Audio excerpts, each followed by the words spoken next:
Hello, good morning and happy Sunday, and welcome to day 8 of Freedom from Anxiety in Uncertain Times.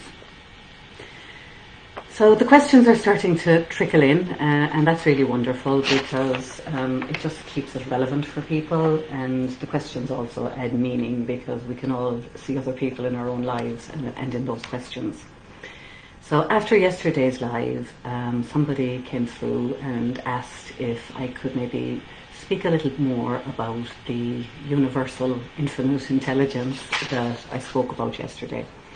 And I will. I'm happy to do that. Today I noticed for myself that I woke up in a quieter, more reflective space. And one of the things that I've learned along this journey for myself is that to go with the flow of whatever is showing up for me in any moment. So as a result, you're probably going to hear a probably quieter and more reflective version of Jen today. Hi Rosie, hi Tina, lovely to see you here. So today I'm going to talk about who we really are. Now last week when I started on day 1, I spoke about a new psychological understanding of the nature of how human beings work, and been pointing to that all through week 1. Today I'm going to introduce another aspect, and that's the spiritual and more philosophical aspect of this understanding. And I suppose to set the scene for you, what I'm going to say today is based on the premise that we're spiritual beings having a human experience. So we're actually the intersection of where our spiritual being and our human being connect. So I'm going to explore this a little bit more deeply today, so bear with me. You may have all sorts of thinking about what I'm going to say, and that's okay. Just remember you're the rainbow and you can handle all the thinking, and just notice it and try not to engage with it if your mind does get busy as you're listening.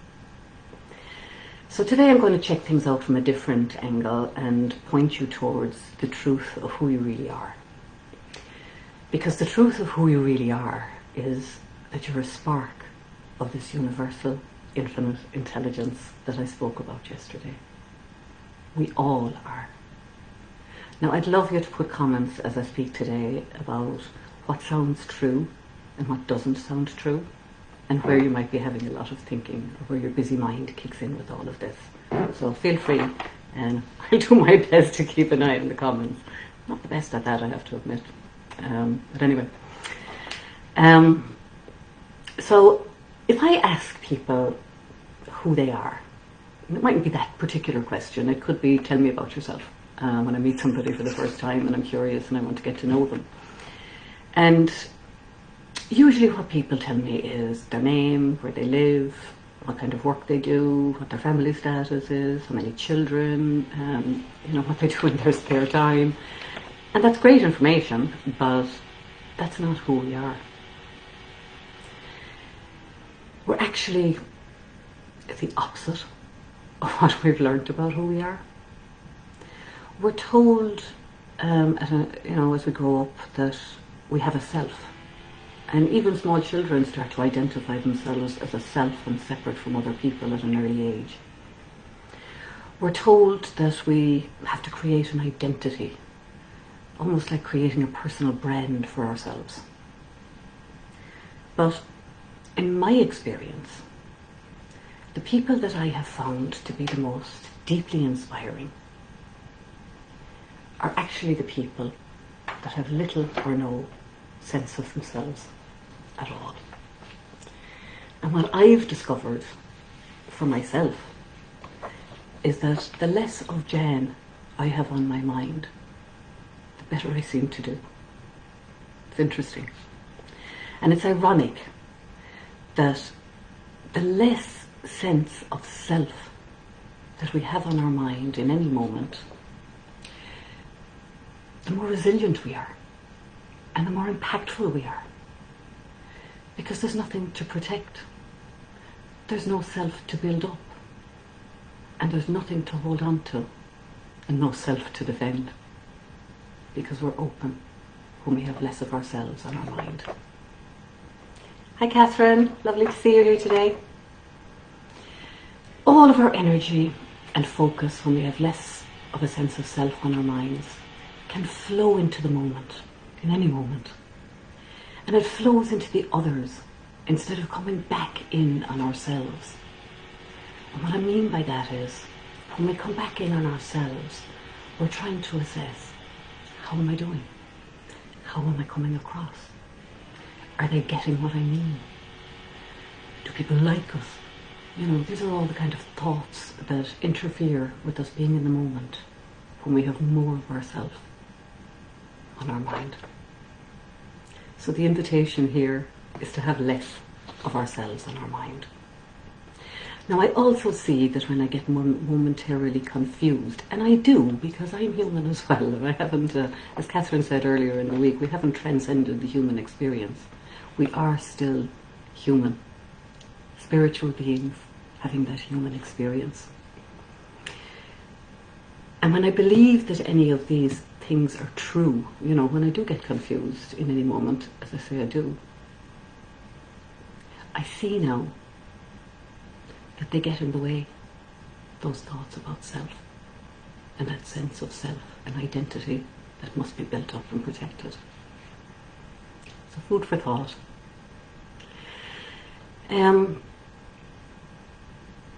I'm going to talk about what I'm not now for a moment, and what I see that I'm not, and what looks real and true for me as I sit here this morning speaking to you. I'm not my thoughts. My thoughts pass through my mind in a never-ending stream. I don't know where they come from. Sometimes they contradict each other. Sometimes I don't know which ones to act on. And I don't know which ones reflect who I am. And these are questions that kind of cause confusion. But the changing, elusive, transient, impersonal nature of thought that we've been talking about all week shows us that's not who we are, any of us. I also see that I'm not my identity. And I'm going to give you a little example on this one. In my HR work, I do a lot of training, communications, team building, leadership and management development, all that good stuff. And I was doing a team building training one day, and one of the exercises that I had introduced to the group was for everybody to sit down and write down one positive thing about everybody else that was in the room. And when they were done, each person would take a turn in standing up, and everybody else in the room, one by one, would say all the positive things that they saw about that person. So it was going okay, and then this gentleman's turn came to stand up, and he did, he stood up. And the rest of the team were going around the table, and they were describing him as interested, inspirational, caring, motivational. And this is the type of language that they were using. But as I watched this man, I noticed that he seemed to be getting more and more upset as people were saying these words and using this language to describe him. And it was his body language, obviously, that I was picking up, and his energy. He wasn't saying anything, he was just staring, and his whole face just changed as people were saying these things. And when we got to the end of everybody saying what they wanted to say about him, he actually walked out of the room. So, as the facilitator, I decided I better follow him and see what's going on, and that's what occurred to me to do in the moment, and I did. And when I got outside, he was pacing up and down the hallway outside, and he had a look of thunder on his face, was the only way I could describe it. So I approached him, and I asked him, what was happening. And he just blurted out, "They're not saying I'm creative! I'm creative! I'm the most creative person in this team! I'm not getting any acknowledgement, I'm not getting any recognition for my creativity." And he was really very, very upset. And I suppose it just comes to me as an example of how we can get caught up in our identity. And it clearly shows the difference between somebody that believes that who they are depends on them being something, as opposed to who they are is just being. So moving on, I'm not my personality. This is an interesting one. Personality traits are thoughts that we have ourselves, that we use to filter what we think about what we can do and how we can do it. The more that we think something about ourselves, the more apparently true it becomes, because we start to build a bag of evidence about what we believe. And I'll give you an example. I used to think that I was shy and really sensitive. And I saw the world and myself through that filter. And I had those goggles on, or those glasses, and that was how I saw myself and the world. Am I really shy? I am if I think about it. I am if I look for evidence and build a bag of evidence. But if I don't have any thinking about being shy, then I'm not shy, because shy isn't there. It doesn't show up unless it's a thought in my head. Next is, I am not my beliefs. Every single one of my beliefs can change with new information. And I know this. Unless, of course, I see them as so much a part of me that no new information can actually change anything. And in this case, I'd say to you, really? Do you still believe what you believed when you were 10? Do you still believe that what was most important to you and was your highest priority and belief when you were 15 is your highest belief and priority now? My guess is it's not. I know mine isn't. So with this perspective, actually I'm going to move on. The next one is, I am not my body. My body is a miraculous, deeply intelligent vehicle for me and for what I'm doing in the world. And it gets me around. With this perspective, I know that who I am is in no way diminished if my body is less able than other people, or if my body doesn't match up to the current view of how bodies look. Now, I didn't know this for a really long time. And I thought that I was my body. And I suffered a lot, and I beat myself up a lot over that. But I now say that I'm not. I am not my body. My body is a beautiful vehicle, and it gives me access to my brain, it gives me access to my greater intelligence, and it takes me wherever I need to go. And it's been a wonderful, wonderful body to me for as long as I've been here. And lastly, I'm not my past. And again, I used to think I was. Memories look real.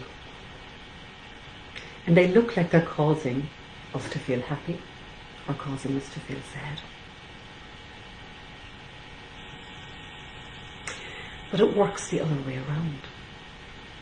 Depending on your energy in any moment and the thoughts that are going through your awareness and your ticker tape, you'll experience a past that's awful, or you'll experience a past that's wonderful. Or somewhere in between. Anything is possible. The past has no say in who we are now and in who we are today. The past memories, they're just energies carried through time into this moment. And when we carry them heavily, they make us feel bad. And when we hold them lightly, not so much. And they're not truth now, in this moment. And they're not who we are. So, if I'm not my thoughts, I'm not my identity, my personality, my beliefs, my body, my past, my moods, who am I? That's the next question. I am unique. There's nobody else like me. And we can all say that. There is nobody on this earth who has had the exact same experiences that I have had. Even the people I grew up with in the same home with the same parents, they have not had the same experience that I have, because we all live in our separate realities, and we all have our own ticker tape, and we all have our own way of interpreting things. No one knows what I know. And nobody thinks the way I think. I am unique, and so are you. We all are. No one else can do what I do in the way that I do it. And when we take all of this and put it together, it's indefinable. It's intangible. And it's formless.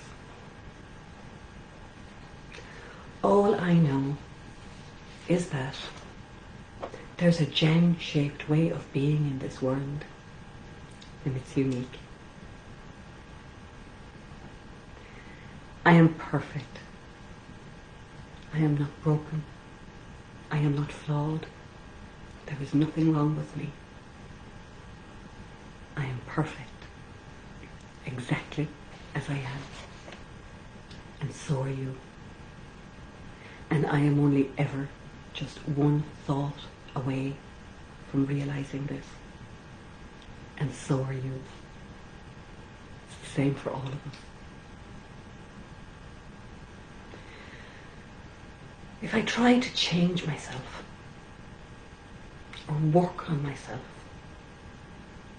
or think myself into being a better version of who I am, and God knows I've done it many a time, I just get caught up again and again in this layer of illusion.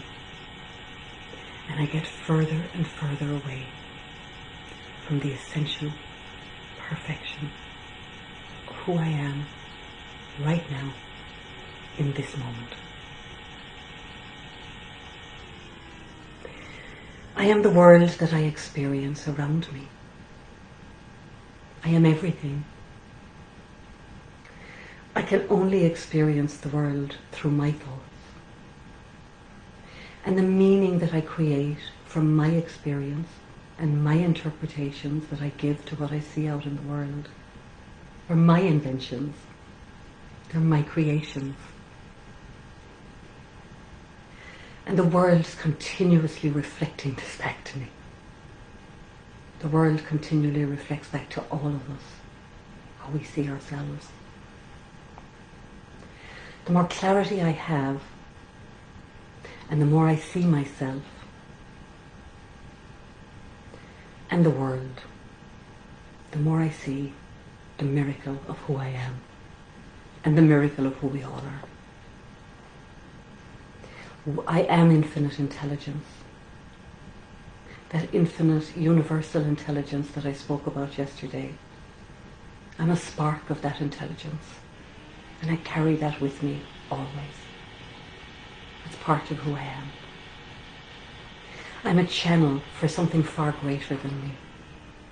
Now the greatest writers, scientists, business people, artists, musicians, they all understand that we are a space for ideas, inspiration, understanding, and creativity to flow through us. That things come to us and they flow through us. They're downloaded into our experience. And to stop short of this is to get caught up in the transient human experience to such an extent that we miss the point of life altogether. So back to being spiritual beings, having a human experience. So who am I? My understanding now is that I'm nothing and I'm everything. Without me, these conversations that we're having wouldn't be happening. Without me, the relationships I cherish wouldn't exist. Without me, the things I do and the things I love wouldn't exist. I'm essential to all of this. I am everything to all of this. And yet, the other side of this is that none of these things have anything to do with me, the human. They're all impersonal, universal, infinite intelligence flowing through me, moment to moment. I have no idea where these words are coming from that I'm speaking to you today. I have no idea what prompts me to say the things that I do. I don't know how it is that I love the people that I love in my life and that I love my work so much. I just know that I do. I know that there's something else that I'm a part of. Something that's far, far greater than Jen, the human being. And something that has nothing to do with me, Jen, the human being. Saying what she says and loving what she loves. That's life flowing through me. Being myself is to be everything and nothing, all at the same time. The sky, the rainbow, the clouds, the hurricanes, the ocean, the earth, the nature, all of it. All of us are all of it. We're all connected.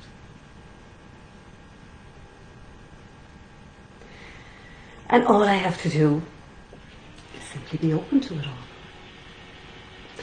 So to bring this round, bring this back to its simplicity, I suppose, and bring us all home, at my essential nature, my being, this is the constant in my life. This is the thing that never changes. My thought, my moods, my personality, my identity, my body, my past, all of these things change, and they do change. But what doesn't change, and what's always constant, is what's underneath all of that and beyond all of that.